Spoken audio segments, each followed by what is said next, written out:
Hello दोस्तों, आप लोग कैसे हैं। फिर से एक नया वीडियो लेके बाल विकास एवं शिक्षा शास्त्र आपके बीच में हाजिर हूँ। एमएस ऑनलाइन स्टडी पॉइंट में आप सभी लोगों का स्वागत है। यानी यह बाल विकास एवं शिक्षा शास्त्र का दूसरा वीडियो है, जो टॉपिक होगा हमारा विकास की अवधारणा और अधिगम के साथ उसका संबंध। विकास की अवधारणा और अधिगम के साथ उसका संबंध, यही टॉपिक होगा। फिर से एक बार याद दिला दें आप लोगों को, जो हमारे चैनल से नए जुड़ रहे हैं वो सब्सक्राइब करना और बेल आइकन दबाना नहीं भूलेंगे, और वीडियो अगर अच्छा लगे तो क्या लाइक कर देंगे। जो नए जुड़े हैं ताकि इसलिए सब्सक्राइब करेंगे ताकि उन्हें जो नया वीडियो मैं अपलोड करूं उनको आसानी से मिल जाए। इस वीडियो को तैयार करने में बहुत सावधानी बरती गई है, और एग्ज़ामों में जो परीक्षाओं में टेट की, सुपर टेट या सी टेट, जितने भी टेट की एग्ज़ाम होती हैं सभी एग्ज़ामों को ध्यान में रखते हुए इसको तैयार किया गया है। वही क्वेश्चन इसमें रखे गए हैं जो बराबर क्या हर एग्ज़ामों में जो टेट की होती हैं उसमें पूछता रहता है। तो क्वेश्चन पे चलते हैं सीधे हम। पहला क्वेश्चन है, प्रश्न नंबर 1, श्रीमती कुमार का पहला बच्चा 10 महीने में चलने लगा। उनका दूसरा बच्चा अब 12 महीने का है और अभी भी नहीं चल रहा है। वह दुखी या चिंतित हैं क्योंकि, यह पैडागोजी का क्वेश्चन है। अब लगा है क्योंकि, इस पर विचार करना है। 4 ऑप्शन दिए हुए हैं।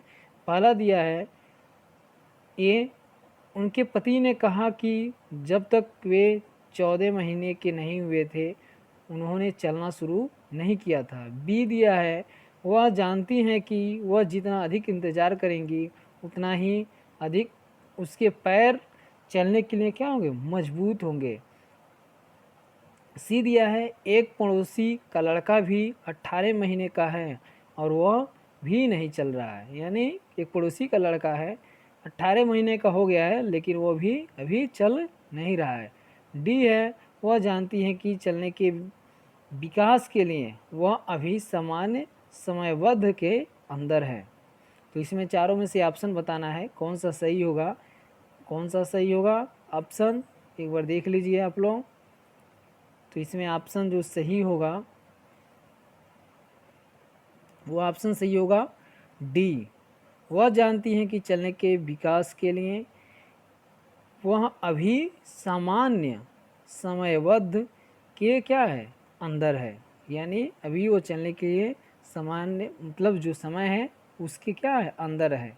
यानी बच्चों को अपने पैर पर चलने के लिए उनकी उपयुक्त आयु 14 महीने की मानी जाती है। जो उपयुक्त आयु होती है वह 14 महीने की मानी जाती है। अतः 12 महीने का बच्चा अगर चल नहीं रहा है तो चिंता का विषय नहीं है, क्योंकि बालक का विकास अपने समयबद्ध ही होगा। यानी जल्दबाजी करने से नहीं होगा, समय ज्यों पूर्ण हो जाएगा वो चलना प्रारंभ कर देगा। इसलिए सही जो होगा वह सही होगा क्वेश्चन मतलब प्रश्न 1 का डी। कौन सा होगा, प्रश्न 1 का डी सही होगा। फिर से क्वेश्चन नंबर 2। क्वेश्चन नंबर 2 में निम्नलिखित में से किसको मुख्य ग्रंथ कहते हैं, यानी अधिकारी कहते हैं। निम्नलिखित में से किसको मुख्य अधिकारी ग्रंथ कहते हैं। तो ऑप्शन दिया है 4। ए थायराइड ग्रंथ, बी दिया है एड्रिनल ग्रंथ, सी दिया है अंतःस्रावी ग्रंथ, डी दिया है पीयूष ग्रंथ। तो चारों में से बताना है कौन सी ग्रंथि है जिसको मुख्य ग्रंथ या अधिकारी ग्रंथि कहते हैं। तो इसमें सबसे मुख्य जो ग्रंथि है पीयूष ग्रंथि है। पीयूष ग्रंथि को मुख्य अधिकारी ग्रंथि कहा जाता है क्योंकि इस ग्रंथ के द्वारा ही अन्य ग्रंथियों को नियंत्रित एवं निर्देशित किया जाता है। पीयूष ग्रंथ के माध्यम से ही अन्य ग्रंथियों को निर्देशित किया जाता है। तो सही होगा कौन सा, डी। दूसरे का भी डी सही होगा। फिर से क्वेश्चन नंबर 3, विकास के लिए निम्नलिखित में से कौन सा एक उचित है? विकास के लिए निम्नलिखित में से कौन सा एक उचित है? जो विकास की निम्नलिखित नियम मतलब सीढ़ियाँ हैं उसमें से कौन सा एक सही है? इसमें 4 ऑप्शन दिया है। पहला दिया है विकास जन्म के साथ प्रारंभ होता है और समाप्त होता है। विकास जन्म के साथ प्रारंभ होता है और समाप्त होता है। बी दिया है सामाजिक सांस्कृतिक संदर्भ विकास में एक महत्वपूर्ण भूमिका निर्वाह करता है। उसके बाद सी दिया है विकास एकल आयामी है। डी दिया है विकास पृथक होता है। तो इसमें से सही जो होगा कौन सा होगा? सोच के बताइए। सही होगा वह होगा क्वेश्चन नंबर बी, सामाजिक सांस्कृतिक संदर्भ विकास में एक महत्वपूर्ण भूमिका का निर्वाह करता है। यानी इसको किसने कहा, कैसे? लीव वाइगोत्स्की ने संज्ञानात्मक विकास का सामाजिक सांस्कृतिक सिद्धांत का प्रतिपादन किया। किसने किया? लीव वाइगोत्स्की ने संज्ञानात्मक विकास का सामाजिक सांस्कृतिक सिद्धांत का क्या किया? प्रतिपादन किया। इनके द्वारा बालक के संज्ञानात्मक विकास में समाज एवं उसके सांस्कृतिक संबंधों के बीच संवाद को एक महत्वपूर्ण आयाम घोषित किया गया है। क्या किया गया है? एक महत्वपूर्ण आयाम घोषित किया गया है। तो इसलिए सही जो होगा वह होगा क्वेश्चन 3 का बी।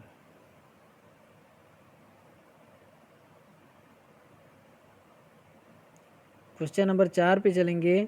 क्वेश्चन नंबर 4 क्या कर रहा है? बाल्यकाल होता है। बाल्यकाल जो होता है कितने से कितने वर्ष तक होता है? ए दिया है जन्म से लेकर 3 वर्ष आयु तक। बी दिया है 3 वर्ष से लेकर 6 वर्ष की आयु तक। सी दिया है 6 वर्ष से लेकर 12 वर्ष की आयु तक। डी दिया है 2 वर्ष से लेकर 10 या 12 वर्ष की आयु तक। 4 ऑप्शन दिए हैं तो बताना है बाल्यकाल प्रारंभ होता है, यानी बाल्यकाल होता है कहाँ से कहाँ तक। तो क्वेश्चन नंबर 4 का सही कौन होगा? क्वेश्चन नंबर 4 का सही होगा सी, 6 वर्ष से लेकर 12 वर्ष की आयु तक। 6 वर्ष से लेकर 12 वर्ष की आयु तक क्या होगा? सही होगा। ये बाल्यकाल में आता है। जन्म उसके बाद बाल विकास को सामान्य रूप से 4 अवस्थाओं से होकर गुजरना पड़ता है। जो बाल्यकाल होता है सामान्य रूप से 4 अवस्थाओं से होकर गुजरना पड़ता है। पहला होता है शैशवावस्था जो जन्म से 5 या 6 वर्ष तक होता है। दूसरा होता है बाल्यावस्था जो 5 या 6 वर्ष से लेकर 12 वर्ष तक होता है। तीसरा होता है किशोरावस्था जो 12 वर्ष से लेकर 18 वर्ष तक होता है। और लास्ट होता है प्रौढ़ावस्था जो 18 वर्ष से लेके 40 वर्ष तक होता है। तो जो बाल्यकाल होता है 6 वर्ष से लेके कब तक होता है? 12 वर्ष की आयु तक होता है। क्वेश्चन नंबर 5, बच्चे के उचित विकास को सुनिश्चित करने के लिए उसका स्वस्थ शारीरिक विकास एक महत्वपूर्ण आवश्यकता है। यह कथन है, यह किसने कहा कि बच्चे के उचित विकास को सुनिश्चित करने के लिए, बच्चे का उचित विकास सुनिश्चित करने के लिए उसका स्वस्थ शारीरिक विकास एक महत्वपूर्ण आवश्यकता है। यानी उसके शरीर की स्वास्थ्य एक महत्वपूर्ण आवश्यकता है। ये किसने कहा? यह कथन है पहला दिया है ए सही, क्योंकि विकास क्रम में शारीरिक विकास सबसे पहले स्थान पर आता है।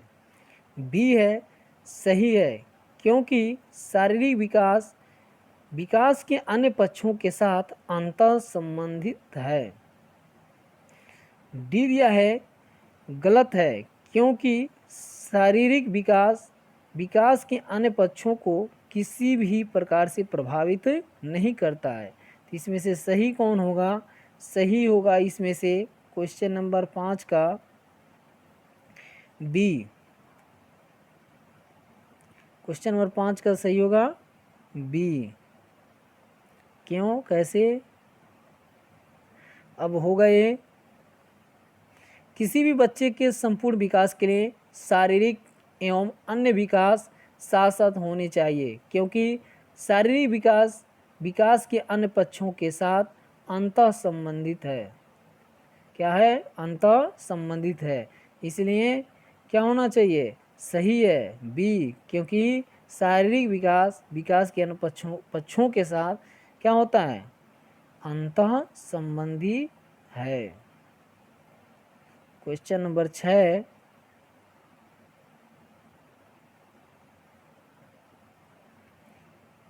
निम्नलिखित में से कौन सा कथन बच्चे के विकास में परिवेश की भूमिका का समर्थन करता है?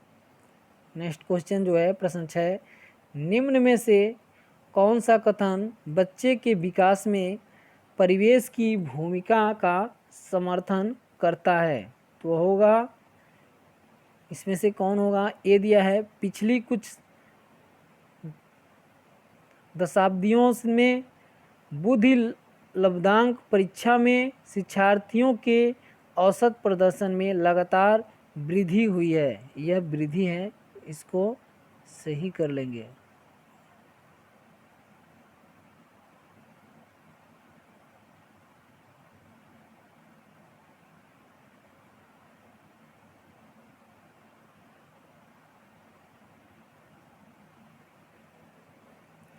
बी दिया है, एक समान जुड़वा बच्चे जिनका लालन पालन भिन्न घरों में हुआ है उनकी बुद्धि लब्धि 0.75 के समान उच्च है।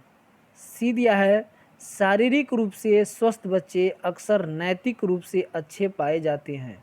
डी दिया है, कुछ शिक्षार्थी सूचनाओं का जल्दी प्रक्रमण करते हैं जबकि उसी कक्षा के अन्य विद्यार्थी ऐसा नहीं कर पाते। तो इसमें सही क्या कौन होगा?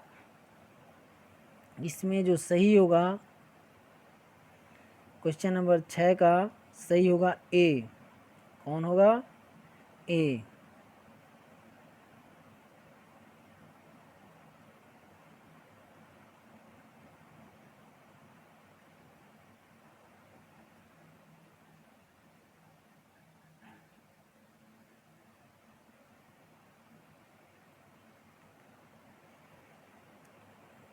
यानी पिछली कुछ दशाब्दियों में बुद्धि लब्धांक परीक्षा में शिक्षार्थियों के औसत प्रदर्शन में लगातार वृद्धि हुई है, यानी वृद्धि हुई है।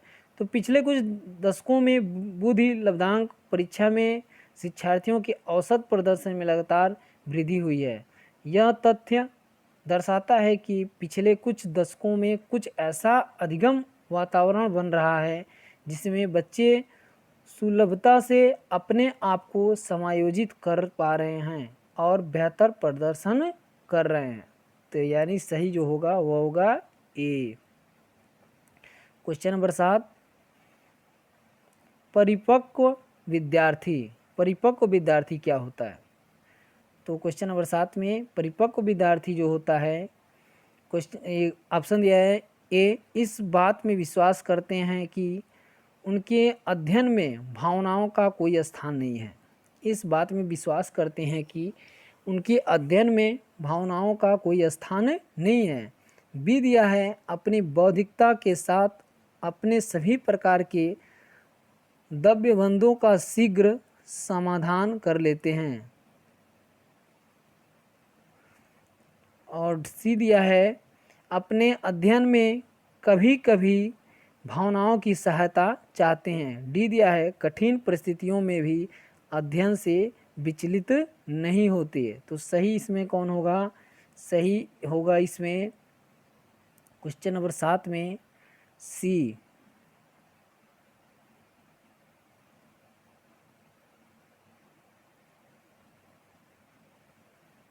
सही होगा। क्यों होगा? परिपक्व विद्यार्थी कभी कभी अपने अध्ययन में भावनाओं की क्या चाहते हैं? सहायता चाहते हैं। विद्यार्थी मतलब बराबर नहीं, लेकिन कभी कभी अपने अध्ययन में जो भावनाएं उत्पन्न होती हैं उनकी क्या चाहते हैं? सहायता चाहते हैं। क्वेश्चन नंबर 8, क्वेश्चन नंबर 8 देखेंगे। शिक्षण का विकासात्मक परिप्रेक्ष्य शिक्षकों से यह मांग करता है कि वे शिक्षण का विकासात्मक परिप्रेक्ष्य शिक्षकों से यह मांग करता है कि वे ये दिया है कठोर अनुशासन बनाए रखने वाले बने, क्योंकि बच्चे अक्सर प्रयोग करते हैं यानी जांच करते हैं। बी दिया है विकासात्मक कारकों के ज्ञान के अनुसार अनुदेशन युक्तियों का अनुकूलन करें। सी दिया है विभिन्न विकासात्मक अवस्थाओं वाले बच्चों के साथ समान रूप से व्यवहार करें। डी दिया है इस प्रकार का अधिगम उपलब्ध कराएं जिसका परिणाम केवल संज्ञानात्मक क्षेत्र के विकास में हो। तो इसमें सही जो होगा क्वेश्चन नंबर 8 का, इसमें सही होगा बी, विकासात्मक कारकों के ज्ञान के अनुसार अनुदेशन युक्तियों का अनुकूलन करें। शिक्षण का विकासात्मक परिप्रेक्ष्य शिक्षकों से यह मांग करता है कि वे विकासात्मक कारकों के ज्ञान के अनुसार अनुदेशन युक्तियों का अनुकूलन करें। तो सही जो होगा वह होगा बी। कौन सा होगा? बी सही होगा। क्वेश्चन नंबर 9, निम्नलिखित में से कौन सा आयु समूह परवर्ती बाल्यावस्था श्रेणी के अंतर्गत आता है? फिर से क्वेश्चन, निम्नलिखित में से कौन सा आयु समूह परवर्ती बाल्यावस्था श्रेणी के अंतर्गत आता है? पहला दिया है 11 वर्ष से 18 वर्ष, बी दिया है 18 वर्ष से 24 वर्ष, सी दिया है जन्म से 6 वर्ष और डी दिया है 9 वर्ष से 12 वर्ष। तो इसमें सही कौन होगा? सही जो होगा वो यानी 9वां का सही होगा डी, 9 वर्ष से 12 वर्ष। क्यों होगा?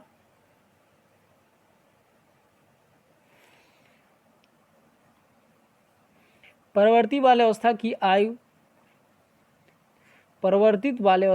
आयु 9 से 12 वर्ष तक मानी जाती है। इस आयु में शारीरिक विकास की गति कुछ धीमी हो जाती है, परंतु इस अवधि में शरीर विकास दृढ़ता की ओर उन्मुख होता है। यही कारण है कि 9 से 12 वर्ष की अवधि को परिपाक काल भी कहा जाता है। 9 से 12 वर्ष की अवधि को क्या कहा जाता है? परिपाक काल भी कहा जाता है। यानी 9 वर्ष की जो आयु होती है 9 से 12 वर्ष की, उसको परिपाक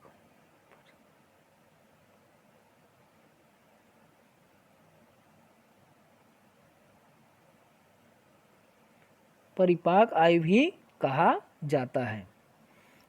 फिर से नेक्स्ट क्वेश्चन नंबर 10,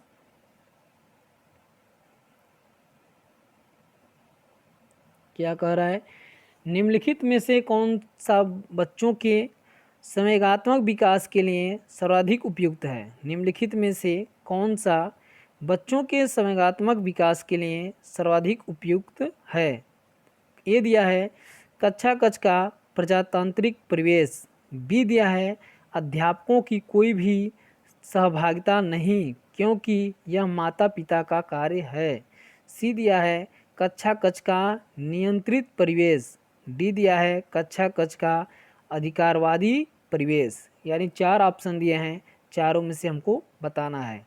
तो देखिए इसको एक बार और प्रश्न, निम्नलिखित में से कौन सा बच्चों के संवेगात्मक विकास के लिए सर्वाधिक उपयुक्त है? कौन सा इसमें मतलब संवेगात्मक विकास के लिए सर्वाधिक उपयुक्त है।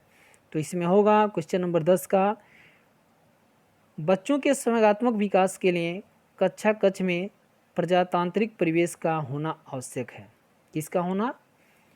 प्रजातांत्रिक परिवेश का होना आवश्यक है, ताकि विद्यार्थी स्वतंत्रतापूर्ण अपने विचार, भावनाओं आदि को अभिव्यक्त कर सके तथा शिक्षक से निसंकोच यानी निसंकोच प्रश्न पूछ सके। तो इससे यह होगा, इसका सही होगा प्रजातांत्रिक। जिस तरह प्रजातांत्रिक में सभी लोगों को अपनी बात रखने का अधिकार है, उसी तरह कक्षा में प्रजातांत्रिक अगर रहेगा तो हर बच्चा निसंकोच बिना डर के अपने अध्यापक से क्वेश्चन पे डिस्कस कर सकता है। तो सही जो होगा वह होगा ए, कक्षा कक्ष का प्रजातांत्रिक। क्वेश्चन नंबर 11,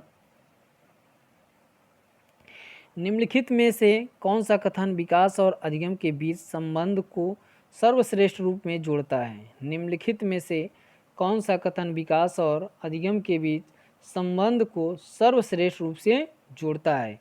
ए है विकास अधिगम से स्वतंत्र है। बी दिया है अधिगम विकास के पीछे रहता है। सी दिया है अधिगम और विकास समानार्थक परिभाषित शब्द है। डी दिया है अधिगम और विकास एक जटिल तरीके से अंतः संबंधित है। तो इसमें सही जो होगा वह क्वेश्चन 11 का, अधिगम और विकास एक जटिल तरीके से अंतः संबंधित है, क्योंकि व्यक्ति अपनी दैनिक क्रियाओं और अनुभवों द्वारा कुछ न कुछ सीखता है। अतः विकास और अधिगम दोनों एक दूसरे को प्रभावित करते हैं, प्रभावित करते हुए विकसित होते हैं। जो अनुभव होता है वह यानी व्यक्ति अपने दैनिक क्रियाओं और अनुभवों के द्वारा कुछ न कुछ सीखता रहता है। जो अनुभव होता है उससे और दैनिक क्रिया करता है उससे कुछ न कुछ क्या करता है? सीखता रहता है। अतः विकास और अधिगम दोनों एक दूसरे को क्या करते हैं? प्रभावित करते हैं और करते हुए क्या होते हैं? विकसित होते हैं। तो इसमें जो सही होगा क्वेश्चन नंबर 11 में होगा अधिगम और विकास एक जटिल तरीके से अंतः क्या है? संबंधित हैं।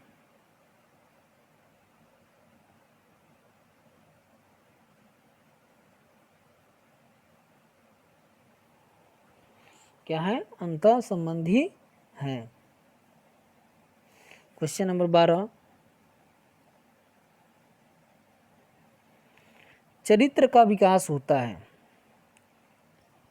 किसमें होता है? इच्छा शक्ति द्वारा, बर्ताव या व्यवहार द्वारा, नैतिकता द्वारा, उपरोक्त सभी द्वारा। किसके द्वारा चरित्र का विकास होता है? चरित्र का विकास व्यक्ति की इच्छा शक्ति, व्यवहार तथा नैतिकता पर आधारित होता है। व्यक्ति चरित्र का जो विकास होता है बालक के, वह इच्छा शक्ति और व्यवहार पे और नैतिकता, यानी इच्छा शक्ति मतलब हमको अच्छा बनना है, व्यवहार मीन्स अच्छे व्यवहार से, और नैतिकता मीन्स सोच के समझ के। तो यह तीनों सही होगा। तो इसमें जो सही ऑप्शन होगा उपरोक्त सभी के द्वारा। क्वेश्चन नंबर 13, एक प्रसामान्य 12 वर्ष आयु के बच्चे में सबसे अधिक होना संभव है। क्वेश्चन नंबर 13 क्या कह रहा है? एक प्रसामान्य 12 वर्ष आयु के बच्चे में सबसे अधिक होना संभव है। तो यह क्या होगा? तो यह होगा समकक्षी के अनुमोदन के लिए बेचैनी पूर्व किशोरावस्था 9 से 12 वर्ष का प्रमुख लक्षण होता है। इस अवस्था का बालक अपने समूह को ज़्यादा महत्व देना प्रारंभ कर देते हैं। वे उनका अनुमोदन प्राप्त करना चाहते हैं। यानी 9 से 12 वर्ष की जो एज होती है, आयु होती है, उस समय बच्चे एक गिरोह के रूप में रहते हैं, समूह बना के रहते हैं और ज़्यादा महत्व अपने समूह को देते हैं। और उनसे ये आशा रखते हैं, उनका अनुमोदन प्राप्त करना चाहते हैं, उनमें अपना छवि दिखाना चाहते हैं। तो इसमें जो सही होगा जो 13 है, उसमें जो 13 का सही होगा वो होगा डी। समकक्षी के अनुमोदन के लिए क्या होते हैं, बेचैनी होती है कि जो समकक्षी होते हैं वह उनके अनुमोदन करें, यानी उनकी बड़ाई करें, उनके विषय में बात करें, इसलिए क्या होते हैं, वो बेचैन रहते हैं। 9 से 12 वर्ष के बच्चे समूह में रहते हैं, अक्सर ये पूछा जाता है, समूह को ज़्यादा महत्व देते हैं। क्वेश्चन नंबर 14, अल्पवयस्क बच्चों के अधिगम में अभिभावकों की भूमिका का होना चाहिए। अल्पवयस्क बच्चों के अधिगम में अभिभावकों की भूमिका होनी चाहिए। अभिभावकों की क्या होनी चाहिए, भूमिका होनी चाहिए। कैसी भूमिका होनी चाहिए, ए निषेधात्मक, बी अग्र सक्रिय, सी संवेदनात्मक, डी उदासीन। कैसी भूमिका होनी चाहिए। क्वेश्चन नंबर 14 बहुत अच्छा क्वेश्चन है। यह यूपी टेट पेपर फर्स्ट 2011 में पूछा है। तो यह होगा अल्पवयस्क बच्चों के अधिगम में अभिभावक की भूमिका अग्र सक्रिय होनी चाहिए, ताकि उनके कार्य में भटकाव की स्थिति न उत्पन्न हो। इस अवस्था में बच्चों को निर्देशन के साथ साथ परामर्श की भी आवश्यकता पड़ती है। इसलिए अभिभावक की क्या होनी चाहिए, अग्रिय सक्रियता होनी चाहिए। तो इसमें जो सही होगा वो होगा कौन सा, बी। क्वेश्चन नंबर 15, बचपन का सांप्रतिक दृष्टिकोण की मान्यता है। बचपन का सांप्रतिक दृष्टिकोण की मान्यता है। कौन सी मान्यता है, ये है बहुत तरीके से बच्चे प्राप्त वयस्कों के बराबर हो जाते हैं, और बी है बच्चों को युवा प्राप्त वयस्कों के रूप में सबसे अच्छा माना जाता है। सी है बचपन आधारित रूप से प्रतीक्षा अवधि है। डी है बचपन वृद्धि एवं परिवर्तन का एक अनूठी अवधि है। तो इसमें से सही कौन होगा, क्वेश्चन नंबर 15, इसमें सही क्या होगा, बचपन की सांप्रतिक दृष्टिकोण की मान्यता है कि बचपन वृद्धि एवं परिवर्तन की अनूठी अवधि है।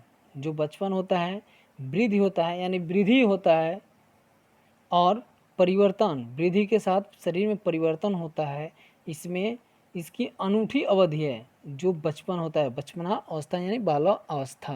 तो इसमें जो सही होगा वह होगा डी, 15 का डी।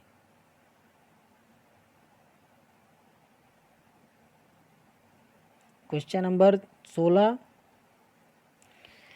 विकास के किस काल को अत्यधिक दबाव और तनाव का काल कहा जाता है। बहुत बार पूछता है, हाल ही में पूछा था एग्जामों में, सी टेट में अक्सर पूछता है, यह यूपी टेट में भी, हर टेटों में पूछता है। और ये वैज्ञानिक जिसने कहा है, स्टेनले हॉल ने, यह भी, उनका भी नाम बहुत बार पूछता है, किसने कहा है। तो इसमें क्या दिया है, विकास के किस काल को अत्यधिक दबाव और तनाव का काल कहा जाता है। ए दिया है किशोरावस्था, बी दिया है प्रौढ़ावस्था, सी दिया है मध्यावस्था, डी दिया है वृद्धावस्था। किस अवस्था को कहा जाता है, तो वह होगा 16 का ए होगा। स्टैनले हॉल के अनुसार किशोरावस्था संघर्ष, तनाव, तूफान एवं विरोध की अवस्था होती है। स्टैनले हॉल ने कहा है कि जो किशोरावस्था होता है वो संघर्ष का होता है, तनाव का होता है, तूफान का होता है एवं विरोध की अवस्था होती है। और यह किशोरावस्था के बच्चे अक्सर 6 वर्ष से 14 वर्ष के बीच अक्सर मिल जाते हैं, यानी 6 से 6, 7, 8 के बच्चे अक्सर किशोरावस्था में ही होते हैं। तो इसलिए स्टैनले हॉल ने कहा है ये बच्चे संघर्ष, तूफान, तनाव, विरोध से क्या होते हैं, ग्रसित होते हैं। तो यह अवस्था जो होती है वह किशोरा अवस्था होती है। कौन सी अवस्था होती है? किशोरा अवस्था होती है। फिर से दिया है क्वेश्चन नंबर 17, विकास का वही संबंध परिपक्वता से है जो उद्दीपन का से है। बीच में गैप दिया है, उसको हमको भरना है। इसमें 4 ऑप्शन दिए हैं, इसमें से क्या भरा जाएगा? विकास का वही संबंध परिपक्वता से है जो उद्दीपन का से। अब किससे है? प्रश्न नंबर 17, व्यक्ति का विकास क्रमिक रूप से होता है। जैसे जैसे व्यक्ति का विकास होता जाता है वैसे वैसे उसमें परिपक्वता भी आती जाती है। ठीक इसी प्रकार उद्दीपन का संबंध प्रतिक्रिया से होता है, क्योंकि बिना उद्दीपन की प्रतिक्रिया नहीं हो सकती। यानी ज्यों ज्यों ही जैसे जैसे व्यक्ति का विकास होता है वैसे वैसे उसमें परिपक्वता भी आती जाती है। ज्यों ज्यों ही आदमी आगे बढ़ता जाता है वो परिपक्व होता जाता है, वह किसी भी क्षेत्र में। तो इसमें सही होगा क्या? क्वेश्चन नंबर 17 का सही होगा बी, प्रतिक्रिया। उद्दीपन का क्या होगा? प्रतिक्रिया। उद्दीपन की प्रतिक्रिया नहीं हो सकती, क्योंकि बिना उद्दीपन के प्रतिक्रिया नहीं हो सकती। विकास का वही संबंध परिपक्वता से है जो उद्दीपन का प्रतिक्रिया से है। क्वेश्चन नंबर 18, शैशवा अवस्था में बच्चों के क्रियाकलाप होते हैं। इसमें भी गैप है, डैश करके छोड़ा गया है, इसमें भी भरना है। शैशवावस्था में बच्चों के क्रियाकलाप होते हैं। जो शैशवावस्था होती है बच्चों की क्रियाकलाप कैसे होते हैं? क्वेश्चन नंबर 18, सामान्यतः 0 से 6 वर्ष तक की अवस्था बालक की शैशवावस्था कहलाती है। इस अवस्था में शिशु अपने मूल प्रकृति के अनुसार ही व्यवहार करता है। जैसे गुस्सा आने पर रो कर अपनी अभिव्यक्ति देता है तथा खुश होने पर उसकी अभिव्यक्ति हंसी द्वारा होती है। अतः शैशवावस्था में बच्चों की क्रियाकलाप मूल प्रवृत्तियात्मक होती है। जो मूल प्रवृत्तियात्मक होती है, जैसे बच्चा जब गुस्सा होता है तो रोने लगता है, लेकिन जब खुश होता है तो हंसने लगता है। यह कैसा है? शैशवावस्था में बच्चों के क्रियाकलाप किस तरह होते हैं, कैसे होते हैं? ए, मूल प्रवृत्तियात्मक होते हैं। मूल जो शिशु होते हैं यानी शैशवावस्था होता है, तो शैशवा में बच्चों के क्रियाकलाप जो होते हैं मूल प्रवृत्तियात्मक होती है। यानी वह बालक की शैशवावस्था का इस अवस्था में शिशु अपने मूल प्रकृति के अनुसार, जो प्रकृति के द्वारा दिया गया है मूल, उसी के अनुसार क्या करता है? वो व्यवहार या क्रियाकलाप करता है। तो क्वेश्चन नंबर 19, नेक्स्ट क्वेश्चन, स्व केंद्रित अवस्था होती है। बालक के स्व केंद्रित अवस्था होती है। ए दिया है जन्म से 2 वर्ष तक, बी दिया है 3 से 6 वर्ष तक, सी दिया है 7 वर्ष से किशोरावस्था तक। तो कौन सा होगा इसमें से? क्वेश्चन नंबर 19, तो जन्म से 6 वर्ष तक की अवस्था को शैशवावस्था कहा जाता है। शैशवावस्था का अंतिम चरण 3 से 6 वर्ष, जिसे पूर्व बाल्यावस्था भी कहते हैं। ऐसे बालक स्वयं की खुशी की चिंता करते हैं, इसलिए इस अवस्था को स्व केंद्रित अवस्था भी कहा जाता है। तो जो होगा वह जन्म से 6 वर्ष तक। अब होता क्या है जन्म से 6 वर्ष तक? जन्म से 6 वर्ष तक की अवस्था को शैशवावस्था भी कहा जाता है। शैशवावस्था का अंतिम चरण 3 से 6 वर्ष, जिसे पूर्व बाल्यावस्था भी कहते हैं। यानी बाल्यावस्था आने की पूर्व की जो स्थिति होती है उसे पूर्व बाल्यावस्था कहते हैं, जो 3 से 6 वर्ष तक होता है। ऐसे बालक स्वयं की खुशी की चिंता करते हैं। ऐसे बालक स्वयं क्या करते हैं? खुशी की चिंता करते हैं, इसलिए इस अवस्था को स्व केंद्रीय अवस्था भी कहा जाता है। स्व केंद्रीय मतलब स्वतः खुशी की चिंता करते हैं, यानी स्वतः अपने को खुश रखने की चिंता करते हैं, इसलिए स्व केंद्रीय अवस्था कहा जाता है। तो यह होगा पूर्व, यानी पूर्व करें, यह होगा बी, ऑप्शन बी, 3 से 6 वर्ष तक, जिसे पूर्व बाल्यावस्था भी कहा जाता है। 3 से 6 वर्ष तक।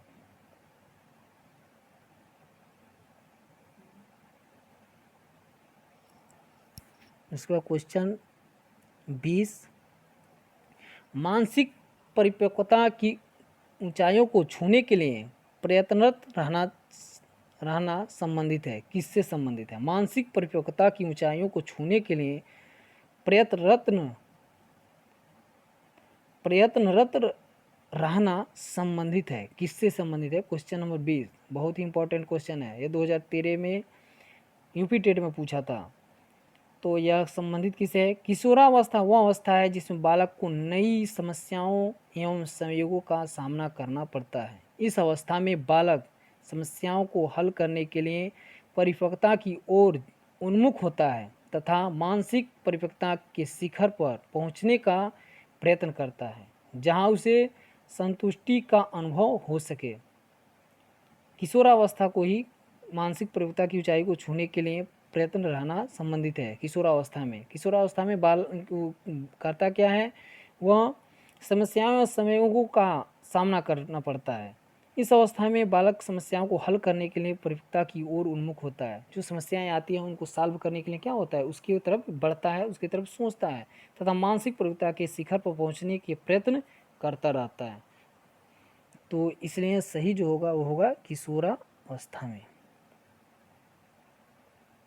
क्वेश्चन नंबर 21 नेक्स्ट क्वेश्चन 20 हो गया। 21, माँ बाप के साय से बाहर निकल अपने साथी बालकों की संगत को पसंद करना संबंधित है। किससे? किस मतलब एज के बालक माँ बाप के साय से बाहर निकल कर अपने साथियों जो साथी बालकों की संगत को पसंद करते हैं, वो अवस्था कौन सी होती है? ए किशोरावस्था, बी पूर्व किशोरावस्था से, सी उत्तर वाली अवस्था, डी शैशवावस्था से। तो किस अवस्था में बालक समूह में भी रहते हैं, गिरोह बना के रहते हैं?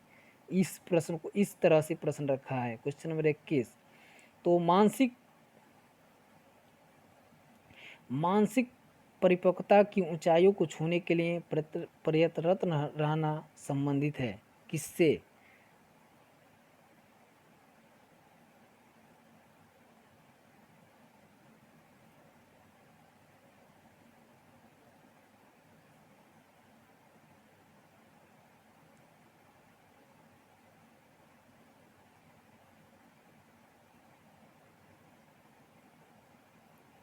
क्वेश्चन नंबर 21, माँ बाप के साय से बाहर निकल अपने साथी बालकों की संगत को पसंद करना संबंधित है। किससे है? कौन सा हो सकता है? इसमें देख के बताइए कौन सा हो सकता है। क्वेश्चन नंबर 21 वह होगा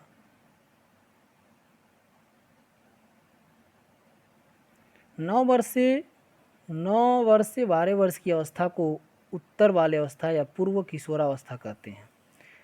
इस आयु वर्ग के बालक अपने साथियों की संगत तथा उनके साथ रहना अधिक पसंद करते हैं अपेक्षा अपने माता पिता के।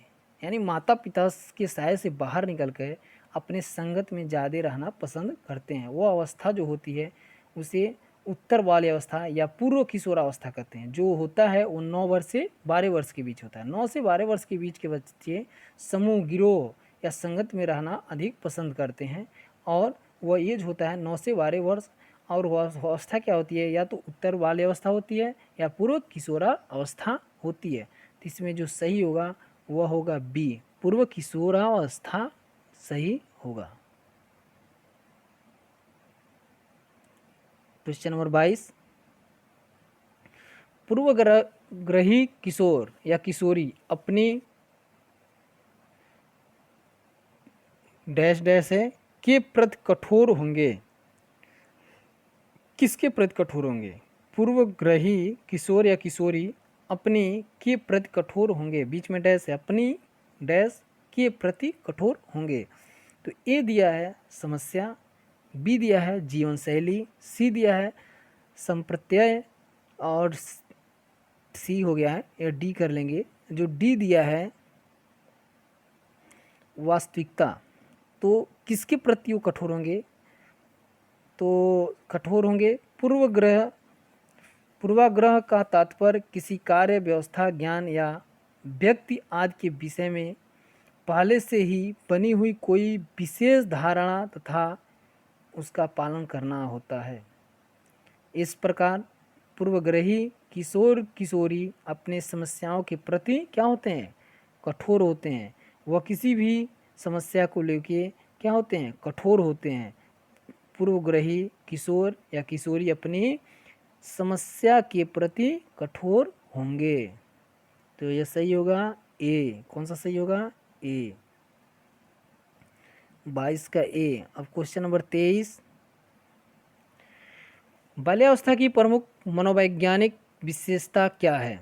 बाल्यावस्था की प्रमुख मनोवैज्ञानिक विशेषता क्या है। तो प्रश्न नंबर 23 का बाल्यावस्था की प्रमुख मनोवैज्ञानिक विशेषता क्या है, तो इसमें ऑप्शन दिया है पर निर्भरता, बी सामूहिकता की भावना, सी धार्मिकता, डी अनुकरणात्मक प्रवृत्ति का अभाव। इसमें सही कौन होगा, इसमें से सही अब देख के बताना है हमको। थोड़ा देखिए इसको क्या कह रहा है। बाल्यावस्था की प्रमुख मनोवैज्ञानिक विशेषता क्या है, बाल्यावस्था की क्या क्या विशेषताएं होती हैं, उस पर चर्चा करेंगे। बाल्यावस्था की प्रमुख मनोवैज्ञानिक विशेषता, पहला सामूहिक भावना की प्रबलता, सामूहिक समूह की। आत्मनिर्भरता की भावना, अपने पर निर्भरता। मानसिक योग्यताओं में वृद्धि, उनके मानसिक योग्यताओं में क्या होता है, वृद्धि होता है, विकास होता है। शारीरिक विकास में स्थिरता, शारीरिक विकास रुकना चालू हो जाता है।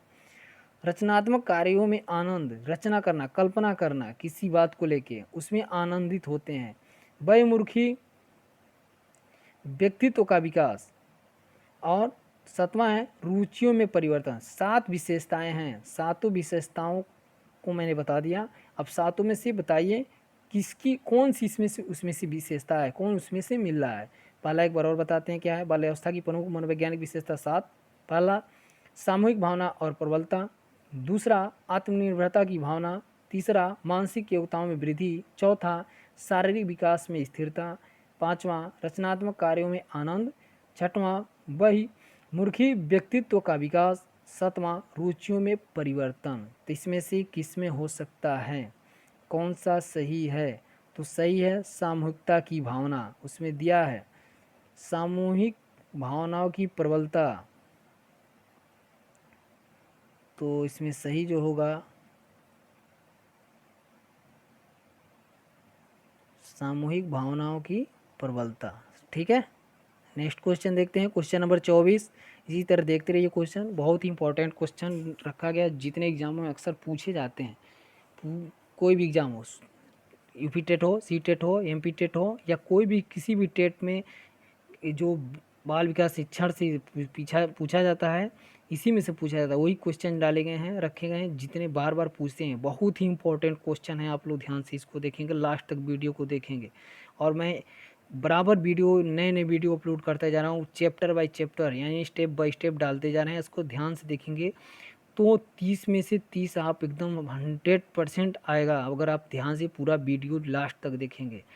और वीडियो देखने के बाद ही आपको पता चलेगा ये हमें कैसे प्रश्न हैं। और अच्छा लगे तो लाइक ज़रूर करें, और अपने फ्रेंडों और दोस्तों में, और जो टेट सी टेट या किसी भी भर्ती की तैयारी करने वाले हैं, उन अगर वो देख रहे हैं, पहली बार देख रहे हैं, तो हमारे चैनल से जुड़ने के लिए वह सब्सक्राइब करना और बेल आइकन दबाना ना भूलें, और इस वीडियो को लाइक भी करें, ताकि मैं लाइक मिलने पे और जितना ही चैनल में संख्या लोगों की बढ़ेगी, मैं अच्छे से अच्छी वीडियो की डालने का प्रयास करूँगा, और आपको अच्छा से अच्छा वीडियो मिलता रहेगा, आराम से तैयारी होती रहेगी। फिर से क्वेश्चन पर चलते हैं। क्वेश्चन नंबर 24 यानी 24, किशोरावस्था में संवेगों की तीव्रता किस प्रकार प्रकट होती है।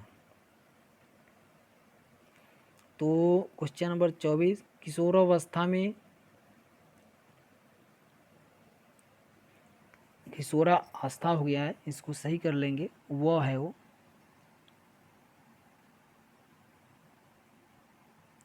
किशोरावस्था में संवेगों की तीव्रता किस प्रकार प्रकट होती है।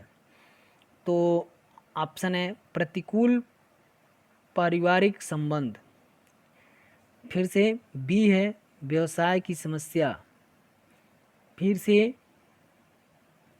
सी है नई परिस्थिति के साथ समायोजन, डी है उपरोक्त सभी। इसमें से कौन सही हो सकता है, तो इस पर डिस्कस करेंगे थोड़ा सा।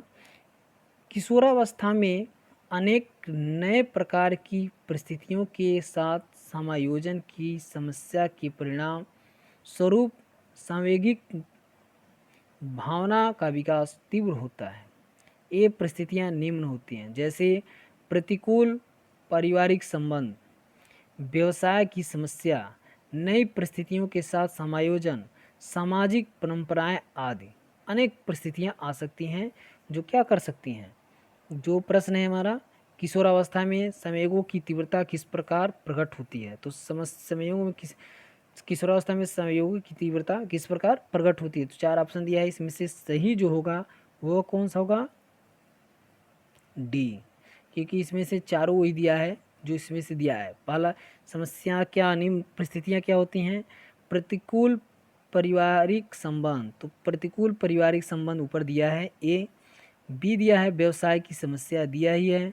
सी दिया है नई परिस्थितियों के साथ समायोजन, तो सही जो होगा वह होगा उपरोक्त सभी। सही सभी क्या है, सही है। नेक्स्ट क्वेश्चन क्या है हमारा, क्वेश्चन नंबर 25। 30 क्वेश्चन का मैं सेट बना रहा हूँ। 30 क्वेश्चन डेली करेंगे तो बहुत ज़्यादा क्वेश्चन होता है। कोई आप लोग से कोई आप लोग से ये नहीं रोक सकता है, कोई आप लोगों को नहीं रोक सकता है कि आप लोग एग्ज़ाम क्वालिफाई न कर लें। कब करेंगे, जब ये वीडियो को लास्ट तक देखते रहेंगे और अच्छे से इसका अध्ययन करते रहेंगे। अगर कोई क्वेश्चन हो, कोई इसमें कमी हो तो कमेंट बॉक्स में ज़रूर कमेंट करेंगे ताकि हमको पता चले, उस कमी को दूर किया जाएगा। लेकिन इसमें बहुत बारीकी से तैयार किया गया है, इसमें नाम मात्र की किसी भी प्रकार की कोई कमी नहीं है। अगर रह भी जाती है तो कमेंट बॉक्स में लिखेंगे, ठीक है। क्वेश्चन नंबर 25, सामाजिक प्रत्याशाओं के अनुरूप व्यवहार की योग्यता का अधिगम सामाजिक विकास कहा जाता है। सामाजिक प्रत्याशाओं के अनुरूप व्यवहार की योग्यता का अधिगम सामाजिक विकास कहा जाता है। उक्त कथन है, किसका कथन है, किसने कहा है, ये बात किसने कही। सामाजिक प्रत्याशाओं के अनुरूप व्यवहार की योग्यता का अधिगम सामाजिक विकास कहा जाता है, किसकी बात है, किसने कह दिया है, तो एक कहे हैं हरलाक का, हरलाक ने कहा है। हरलाक थे क्या, इस पे चर्चा करेंगे। हरलाक प्रसिद्ध मनोवैज्ञानिक थे जिन्होंने समाज का प्रभाव बालक के विकास एवं अधिगम पर किस प्रकार पड़ता है बताया है। उन्होंने ये बताया है कि जो वातावरण होता है समाज का, बालक के विकास एवं अधिगम पर किस प्रकार पड़ता है। हरलाक के अनुसार, हरलाक ने कहा क्या है, सामाजिक प्रत्याशाओं के अनुरूप व्यवहार की योग्यता का अधिगम सामाजिक विकास कहा जाता है। जो योग्यता का अधिगम होता है वो क्या होता है, सामाजिक विकास कहा जाता है। तो यह शब्द जो कहा है, यह कहा है हरलाक ने, तो सही कौन होगा, ए, ठीक है। क्वेश्चन नंबर फिर से 26, बाल विकास, बाल विकास में क्या है। अब इसमें देखिए ऑप्शन दिया है, प्रक्रिया पर बल है, वातावरण और अनुभव की भूमिका पर बल है, सी गर्भावस्था से किशोरावस्था का अध्ययन होता है, और डी दिया है उपरोक्त सभी पर। तो बाल विकास में क्या आता है, इसमें से 4 ऑप्शन है, क्या आता है ये बताना है हमको। तो आंसर है बाल विकास, बताएंगे क्या है, इसके विषय में चर्चा करेंगे थोड़ा। बाल विकास एक व्यापक विचारधारा है। बाल विकास क्या है, एक व्यापक विचारधारा है जिसमें बालक के गर्भावस्था से लेकर किशोरावस्था तक के शारीरिक, मानसिक एवं व्यवहारिक परिवर्तनों का अध्ययन किया जाता है। इतने चीज़ों का अध्ययन किया जाता है। अब बाल्यावस्था की अवस्थाएं क्या हैं, इस पे देखेंगे। बाल्यावस्था की 4 अवस्थाएं हैं। पहला है गर्भावस्था जो 0 से 9 माह तक होता है। दूसरा है शैशवावस्था जो जन्म से 6 वर्ष तक होता है। तीसरा होता है बाल्यावस्था जो 7 से 12 वर्ष का होता है। चौथा होता है किशोरावस्था जो 12 वर्ष से 18 वर्ष होता है। तो इसमें जो सही होगा वो सही होगा सी। बाल विकास जो होता है, बाल विकास में गर्भावस्था से लेके किशोरावस्था तक अध्ययन किया जाता है। ये कह रहा है कि बाल विकास में कहाँ से कहाँ तक अध्ययन किया जाता है, या बाल विकास है क्या। तो बाल विकास ये है गर्भावस्था से लेके जब बच्चा अपनी माँ के पेट में रहता है तब से लेके किशोरावस्था तक उसके बारे में अध्ययन जो किया जाता है वो बाल विकास के अंतर्गत आता है।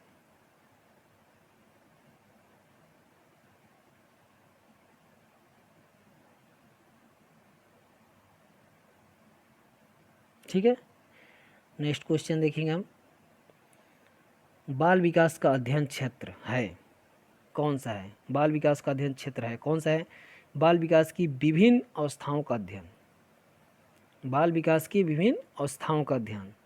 बी दिया है वातावरण का बाल विकास पर पड़ने वाला प्रभावों का अध्ययन। सी दिया है व्यक्तिगत विभिन्नताओं का अध्ययन। डी दिया है उपरोक्त सभी। अब उपरोक्त सभी दिया है, वातावरण का बाल विकास पर पड़ने वाले प्रभावों का अध्ययन दिया है, व्यक्तिगत विभिन्नताओं का अध्ययन दिया है, तो इसमें से सही कौन होगा? अब ये क्वेश्चन है आपका 27, तो 27 का सही क्या होगा इस पे चर्चा करेंगे। अब होता क्या है, अब ये होता क्या है बाल विकास का अध्ययन क्षेत्र? तो मनुष्य के जन्म से लेकर किशोरावस्था के अंत तक उनमें होने वाले जैविक और मनोवैज्ञानिक परिवर्तनों को बाल विकास कहते हैं। अब ध्यान से सुनिएगा इसको, क्या है ये? मनुष्य के जन्म से लेकर किशोरावस्था के अंत तक उनमें होने वाले जैविक एवं मनोवैज्ञानिक परिवर्तन को क्या कहते हैं? बाल विकास कहते हैं। अब बाल विकास कहते हैं, अगर ये पूछ दिया मनुष्य के जन्म से लेकर किशोरावस्था के अंत तक उनमें होने वाले जैविक एवं मनोवैज्ञानिक परिवर्तन को क्या कहते हैं? तो बाल विकास कहते हैं। अब बाल विकास किसे कहते हैं? तो मनुष्य के जन्म से लेकर किशोरावस्था के अंत तक उनमें होने वाले जैविक एवं मनोवैज्ञानिक परिवर्तन को बाल विकास कहते हैं। ये भी प्रश्न बन सकता है। तथा इसके अंतर्गत हम बालक के शारीरिक विकास, मानसिक एवं व्यवहारिक परिवर्तनों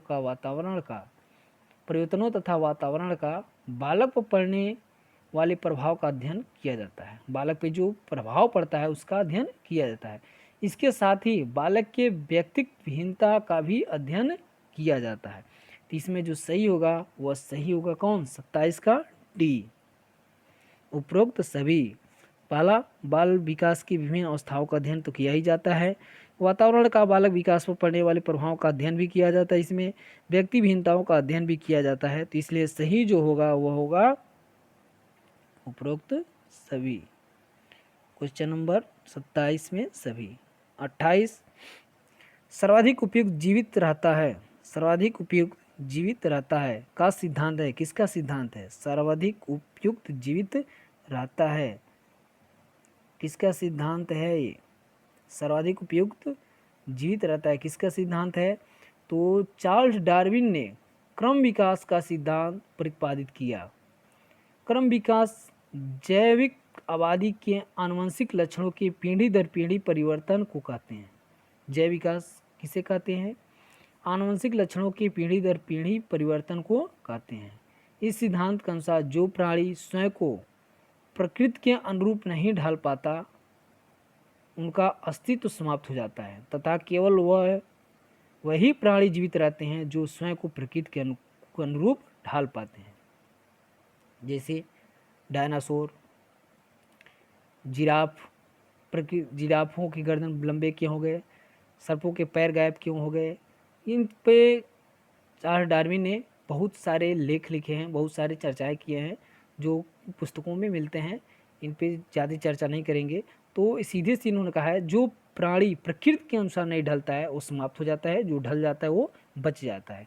तो इसमें जो पूछा है सर्वाधिक उपयुक्त जीवित रहता है कौन का सिद्धांत किसने दिया? तो किसने दिया? तो यह सिद्धांत दिया कौन? चार्ल्स डार्विन ने, यानी क्वेश्चन नंबर सी सही।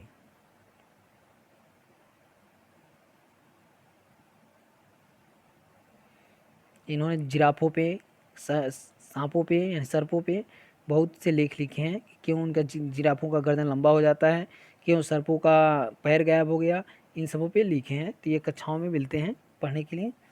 फिर से नेक्स्ट क्वेश्चन पे चलते हैं, समय को लास्ट ना करें। शारीरिक वृद्धि और विकास को कहते हैं, ये क्या है?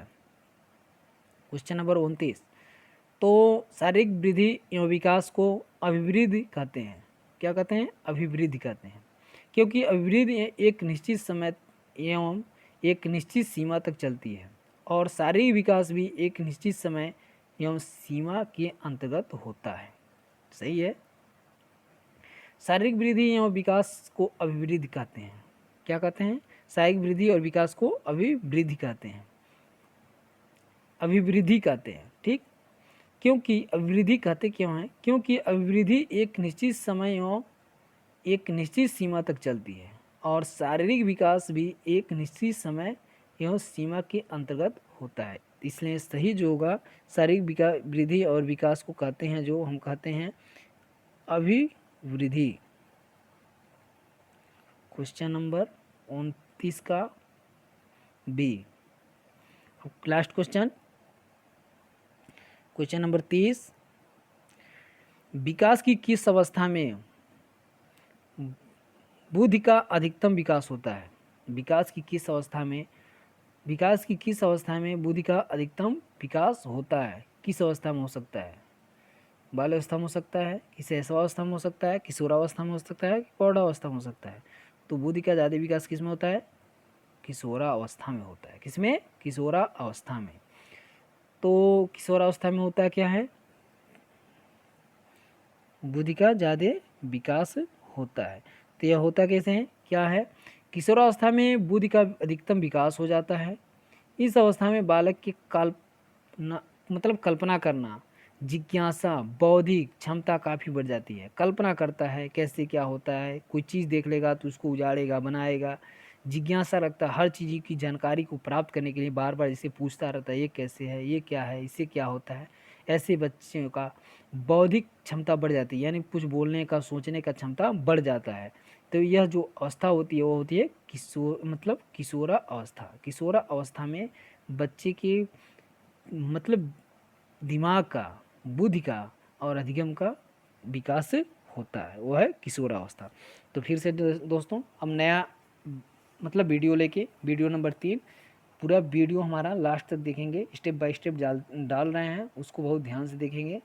एकदम सटीक डाला जा रहा है, जो एग्जाम में अक्सर पूछता है। तो सीटेट को ध्यान में रखते हुए इसको तैयार किया गया है। इसको फिर देखते रहिएगा, अध्ययन करते रहिएगा। फिर से नेक्स्ट वीडियो लेके आप लोगों के बीच आएंगे, लेकिन फिर से एक बार याद दिलाएंगे, चैनल को सब्सक्राइब करना और बेल आइकन दबाना ना भूलें। अगर वीडियो अच्छा लगे तो लाइक भी करें। तब तक के लिए जय हिंद।